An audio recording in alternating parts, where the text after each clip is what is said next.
প্রবাস জীবন মানে শুক্রবার মানে অনেক কাজ। সকাল সকাল চলে গেছি সকালে নাস্তা করার জন্য বেকারিতে। আর বেকারিতে এদেশে বেকারিতে বিশাল বড় বড় রুটি পাওয়া যায়, যেটার নাম হচ্ছে তাবু জাতা।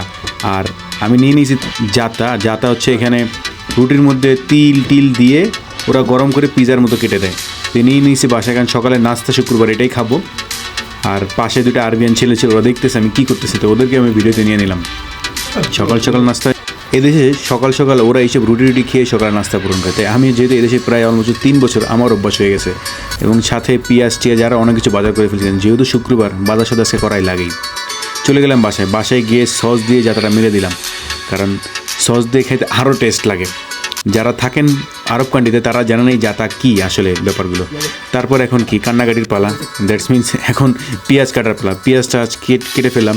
কেটে এখন আজকের প্ল্যানিং হচ্ছে মুরগির মাংস ঝাল ভুনা এবং হচ্ছে পোলাও। তো পোলাওটা অলরেডি চড়াই ফেলছে এবং মুরগি নিয়ে কাটাকাটি শুরু করে দিছি। শীতের দিন ভাই মুরগিটা ভিজতে এত সময় লাগে, বরফই শেষ হয় না। গরম পানিতে অনেকক্ষণ পর এটা ভিজাইছি। আর যেহেতু ব্রয়লার মুরগি এদেশে দেশি মুরগি পাওয়া যায় না, তাই হচ্ছে ব্রয়লার মুরগিটা যদি রান্না করার আগে একটু ভালো মতো ভেজে না নেন তাহলে স্বাদটা নাকি হয় না। আর রান্নার হাত আমার ভাই অনেক ভালো, অনেক আগের থেকেই।